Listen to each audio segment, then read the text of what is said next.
Good afternoon, student. Today we will study about the chapter 8 part 3. In the previous class we have completed asexual reproduction. Today we will study about the sexual reproduction. Sexual reproduction takes place by the combination of special reproductive cells called sex cells. Sex cells are of two types, male sex cells and female sex cells. Okay children, the sex cells are commonly known as gamete. The cells involved in the sexual reproduction are called gametes. Gametes are of two types, male gametes and female gametes. In sexual reproduction, male gametes fuse with the female gamete to form a new cell called zygote. So children, today we will study about the first of all sexual reproduction in flowering plants. The reproductive part of angiosperm means flowering plants are located in the flowers. So the sexual reproduction in plant takes place in the following steps. The male organ of flower called stamen, the male gamete, male sex cells of the plant. These male gametes are present in pollen grains. The female organ of a flower called carpel. The male gamete present in the pollen grains fertilize the female gametes or egg cells present in ovules. Okay children? So, the fertilized egg cells grow within ovules and become seeds. The seeds produce new plants on germination. So children, I will show to you these parts of the flowering plants. First of all, I will tell you about the main parts of a flower, which is known as, there are different parts: receptacles, sepals, petals, stamen and carpels. Okay, this receptacles, the base of a flower to which all the parts of a flower are attached, is called receptacle, this portion. Okay. So children, next is the sepal. Another one is sepals. The green leaf-like parts in the outermost circle of a flower are called sepals. All the sepals taken together are called calyx. The functions of sepals is to protect the flower in its initial stages when it is in the form of a bud. Next part is the petal. The colorful parts of a flower are called petals. The petals lie inside the sepals. All the petals taken together are called corolla. The petals are usually scented. The functions of petals is to attract insects for pollination and to protect the reproductive organs which are at the center of the flower. Okay children, next is the stamen. Next part is the stamen. The little stalk with swollen tops just inside the ring of petal in a flower are called stamen.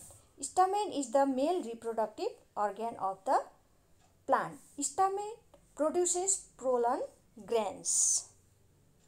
The stamen is made up of two parts, a filament and an anther.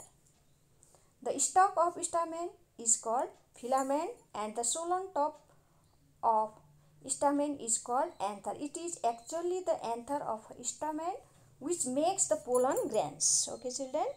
It makes the pollen grains and stores them. The pollen grains appears to be yellow powder-like substance. Pollen grains contain the male gametes.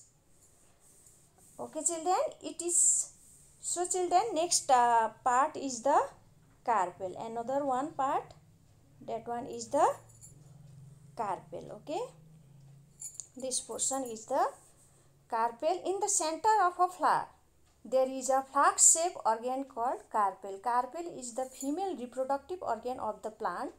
A carpel is made of three parts: stigma, style, and ovary. The top part of carpel is called stigma.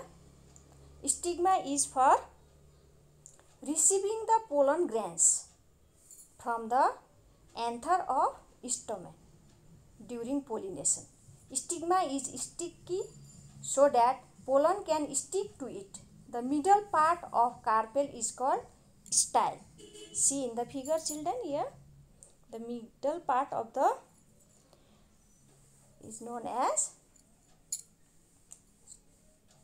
style. Is a tube which connects stigma to the ovary. The swollen part at the bottom of a carpet is called ovary. The ovary makes ovules. Inside their ovules is present and stores them. Ovules contain the female gametes of the plant. There are usually many ovules in the ovary. So children, this each ovule contains only one female gamete of the plant. The female gamete of the plant which is present inside the, you can see here, the female gamete of the plant are made in the ovary of carpet. The flower which contains only one sex organ, either stamen or carpel, are called unisexual flower. On the other hand, you can see unisexual flower of example papaya and watermelon. But there are on the other hand the flowers which contains both the sex organs, stamens as well as carpel are called bisexual flowers. Example of bisexual flowers are hibiscus.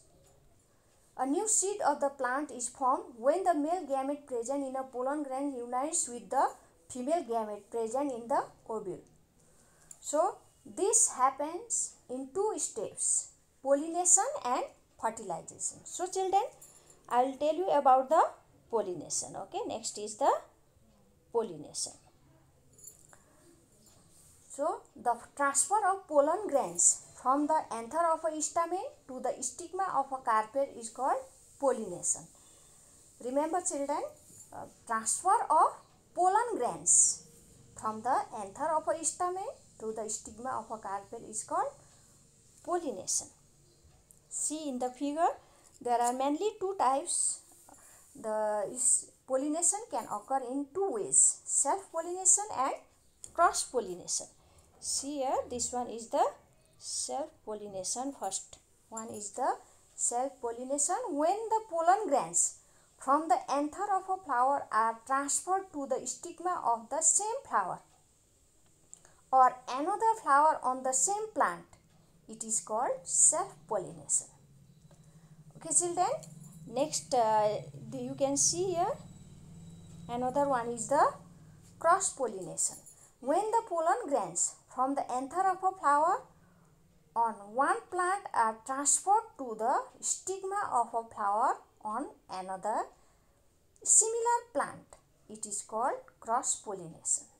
See, insect help in cross-pollination. Okay, insect help in the cross-pollination. When an insect sits on the flower of a plant for sucking nectar, then the pollen grains from the anther of this flower stick to its body, and when this insect now sit on another flower of another similar plant, then the pollen grains sticking to its body are transferred to the stigma of this second flower. In this way, the insect transfers the pollen grains from the anther of flower in one plant to the stigma of flower in another plant and causes cross-pollination. Okay children, this all you will study properly. Next class we will study about the rest of the portion. Okay children, bye.